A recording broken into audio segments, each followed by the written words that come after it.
अस्सलाम वालेकुम दोस्तों, welcome to my horror FM stories channel. दोस्तों कैसे हैं आप सभी लोग? उम्मीद करती हूँ आप सब खैरियत से होंगे।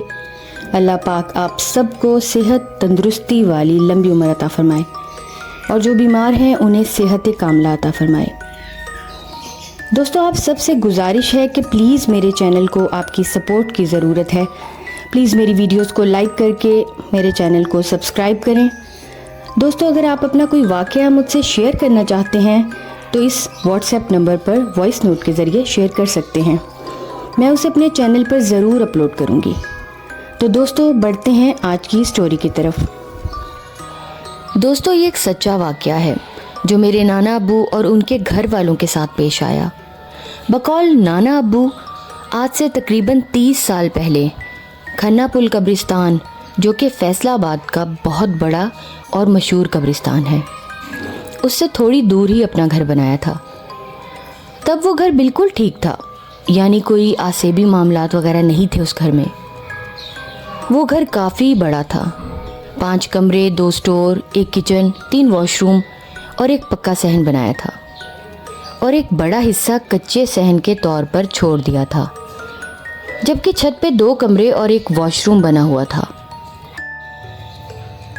जब घर को बने 4 साल हो गए तो नाना अब्बू ने कच्चे सहन में एक कुआं खुदवाया, लेकिन कुछ ही अरसे बाद कुएं का पानी सूख गया। तब नाना अब्बू ने कुआं बंद करवा दिया था।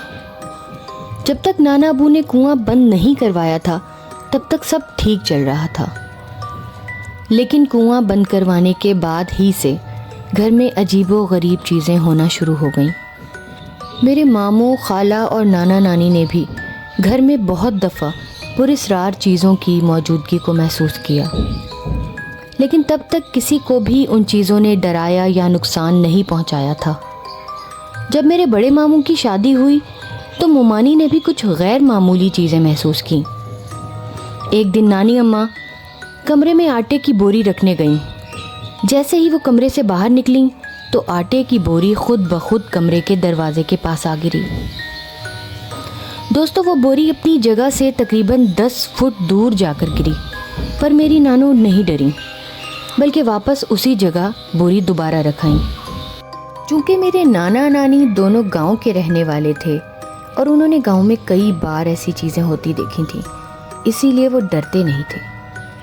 घर में हर फर्द के साथ कोई ना कोई वाक़या होता रहता था। मेरे बड़े मामू और मामी छत वाले कमरे में रहते थे। एक दिन मेरे मामू ने मामी को डराने के लिए दूर से छोटा भालू मारा। वो मामी के पाँव पर लगा, लेकिन मामी कुछ कहे बगैर ही कमरे में चली गई।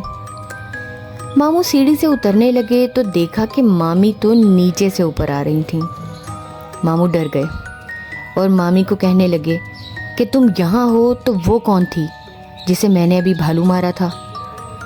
दोनों ने कमरे में जाकर देखा, मगर वहाँ कोई नहीं था, पर भालू वहीं पड़ा था। मामू बताते हैं कि उस रात वो सो नहीं सके क्योंकि कोई चीज़ बार बार उनके पाँव पर लगती रही। जब वो उठकर देखते तो कोई भी ना होता, जैसे कोई उन्हें तंग कर रहा था। वक्त गुजरता रहा और एक एक करके सब मामू और खालाओं की शादियां हो गईं, लेकिन सबके साथ उसी तरह के वाक़यात होते रहे। कज़न्स ने भी कई बार स्टोर के साथ वाले कमरे में किसी औरत को देखा जिसने एक छोटे बच्चे को गोद में उठा रखा होता था। जब वो किसी बड़े को लेकर आते दिखाने के लिए तो वहाँ कोई मौजूद ना होता। लेकिन वक्त के साथ साथ जिन्नात अपनी मौजूदगी का एहसास दिलाते रहते। अब तो सबको यकीन हो गया था। मेरे नाना गर्मियों में छत पे खुले आसमान के नीचे सोते थे। उन पर 2-3 दफ़ा किसी चीज़ ने हमला किया और उनकी मच्छरदानी खींच के उतार दी। नाना अपनी चारपाई के साथ कुल्हाड़ी रखते थे। वो फ़ौरन आयतुल कुर्सी पढ़ते और कुल्हाड़ी उठाते, मगर वो साया बहुत तेज़ी से पीछे बाग की तरफ छलांग मार देता। नाना किसी आलिम के पास गए और ये सब बताया तो वो कहने लगे कि वो जिन्नात इस बंद कुएं में रहते हैं और आपको इसीलिए तंग करते हैं कि आप वो घर छोड़ दें।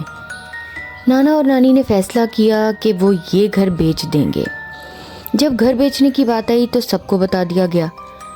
اس کے بعد تو ایک رات صاف نظر آیا کہ چھت پر کوئی بیٹھا ہوا ہے، اور اس بات کی تصدیق ہمارے ساتھ والے گھر والوں نے بھی کی۔ ان کا کہنا تھا کہ آپ کی چھت پر کوئی عورت بیٹھی نظر آتی ہے۔ اسی طرح ایک بار خالہ اور ان کی بیٹی چھت پر سو رہے تھے۔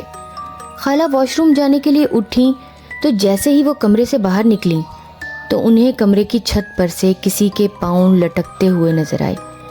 وہ فوراً آیت الکرسی کا ورد کرنے لگیں۔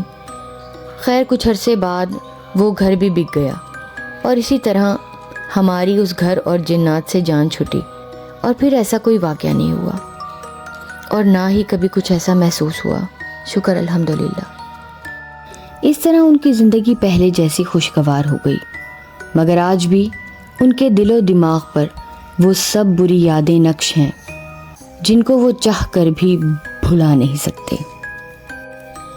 دوستو، امید کرتی ہوں کہ آپ کو میری یہ کہانی اچھی لگی ہوگی۔